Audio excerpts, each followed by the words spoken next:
Hotel রেস্টুরেন্টে মাংস জাতীয় খাবার খেতে গেলে সন্দেহ হয় এটা হালাল নাকি হারাম। যদিও অজান্তে হারাম খেয়ে ফেলি তাহলে আমার গুনাহ হবে কিনা।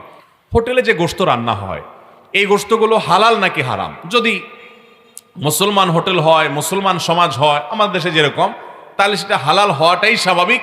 বিধায় সেই সুধারণার উপর ভিত্তি করে খেলে আপনার হারাম হবে না।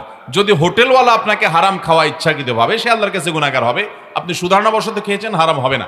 কিন্তু যদি অমুসলিম প্রধান এলাকা হয় এবং প্রবল সম্ভাবনা হয় যে না এখানে হারাম গোশত আমাকে খাওয়াই দেওয়া হতে পারে এবং জবাইকারীরা মুশরিক হতে পারে, তাহলে তার জবাই করা পশু খাওয়া যাবে না। তো সেই রকম যদি হয় তাহলে সেই জায়গায় সন্দেহপূর্ণ বিষয় বর্জন করবেন। যেমন অনেকে বিভিন্ন দেশে চলে যায়, সেখানে অমুসলিম প্রধান দেশ, সব অমুসলিমই, মুসলমানের সংখ্যা খুবই কম।